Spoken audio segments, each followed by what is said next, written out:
Hello, my friend. My name's Philip. I live in northern Thailand, and I've been an educator for 30 years. And I'd like to just take time to tell you how I became a teacher, because I'm actually an accidental teacher.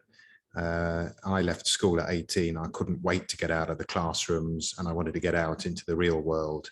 And then suddenly at 27, I'm now back in the classroom, but loving every minute of it.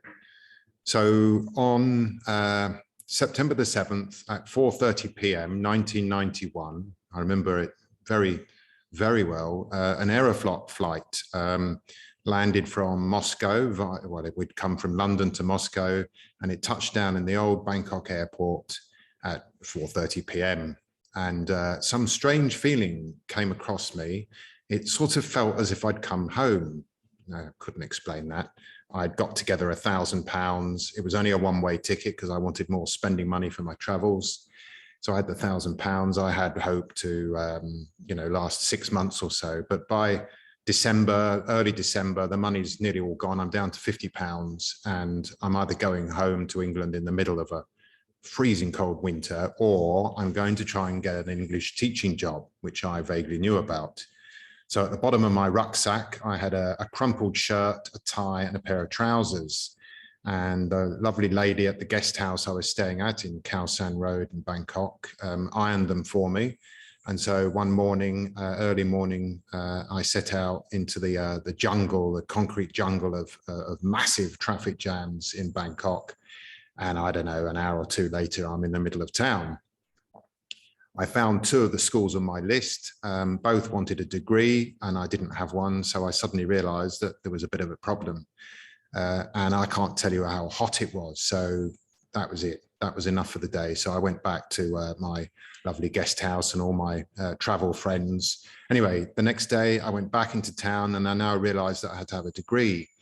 So I was looking for a place called ECC, English Computer College. And I couldn't find it anywhere. And I was getting really frustrated and sweating and everything. And I was ready to give up. And I turned around the corner, and there were three big letters, ECC. Fantastic, there it is. So I walked over, and as I went there, I saw four Farangs, who are white Western people, that's the name for them, wearing ties and shirts. I thought, they're teachers. Now, maybe I can become one. Anyway, I walked into the door, and this blast of lovely cold air enveloped me. That was my first sensation. The next thing I saw, I looked up and I saw about 5 secretaries sitting along the desk, and unbelievably beautiful. Anyway, one of them looked up at me and said, "Can I help you?" I said, "Yeah, I'm looking for a teaching job." "Oh, fill in this form and do this grammar test." Grammar test?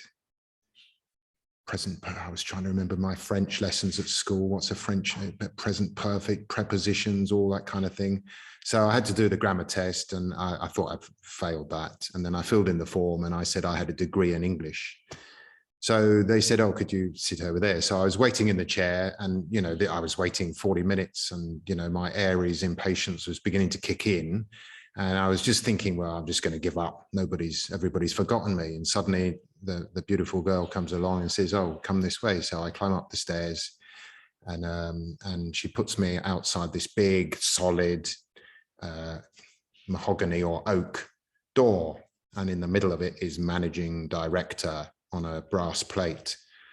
So I'm thinking, I'm all cool and calm. This is me. This is my big chance to try and get a job. Anyway, a couple of minutes later, the door opens, and this sort of rotund, smallish Thai chap welcomes me in.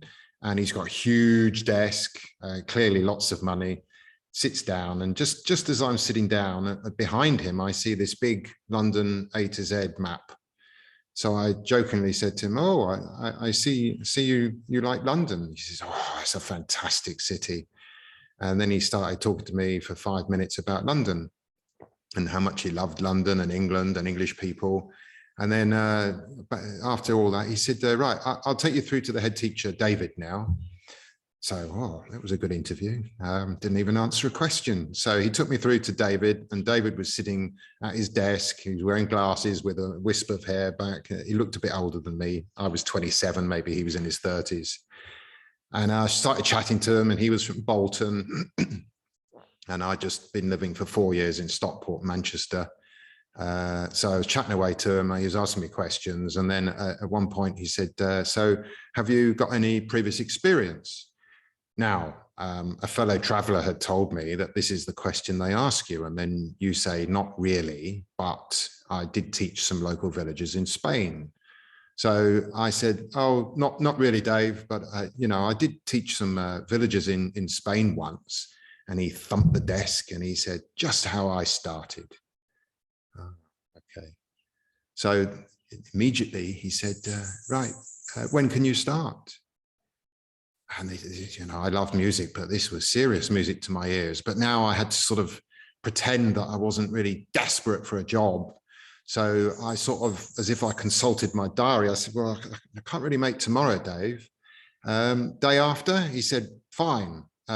This is where you go to the Ladprowl branch, blah, blah, blah, blah, blah. And that was it. Welcome to your new job. You know, I don't think I danced and sang my way out of the building, but I was absolutely ecstatic. Got on the bus, and now it's, I don't know what, I think it's after lunch, so the traffic jams aren't that monstrous. Got back to our guest house. I think it was the Mango guest house or the Apple, I can't remember. And I saw my 2 Australian mates and my other mate from England. And I said, oh, I've got the job. And I was just absolutely flying. Anyway, so a couple of days later, I get a long bus journey to the Ladprowl branch, my new school. I'm now a teacher. And it was a Canadian chap, Glenn. He was the head teacher of this branch. And anyway, I got chatting to Glenn, got on with him really well. And he said, okay, Philip, well, we'll get you started next weekend. We've got 2 classes for you. There's a 3-hour class in Saturday morning, and a 3-hour class in the afternoon. Here's the book, learn the book. On the left page is the teacher's guide, and on the right page is what the students get. And he said, there's books here in the teacher's room to help you, but Thai students, and we're talking adults and adolescents and university students, he said, Thai students want 2 things. And he said, they want to speak, they want practice speaking, and they want fun. Okay. So I internalized all this, and I went away. And anyway, the Saturday arrived, and I was now officially back in the classroom for the first time in 9 years. And I had two young adult females and 1 male, and I talked to them for 3 hours, and they didn't seem to talk. It was all me. And then 12 o'clock came, and I said, okay, well, thank you very much, and I'll see you next Saturday. Suddenly, the two girls come up to me and says, oh, Philip, would you like to come shopping with us? Huh? They speak English. This was so anyway, I didn't want to go shopping, and I couldn't because I was busy and so on. But that was my first ever lesson teaching English. And then in the afternoon, after a quick lunch, I think I had about 10 students, and they were all happy, and I was smiling and chatting away. But again, they didn't seem to talk much. But at the end of this, that was 6 hours I taught. I think it was 130 baht per hour. So I just earned, 800 baht. And that was my introduction to teaching. And I found from that day, I was buzzing, and I had found that teaching was my vocation in life. And so there we are. And it's now 30 years later. I still haven't really returned on the one-way ticket I took. I accidentally emigrated, and I accidentally became a teacher.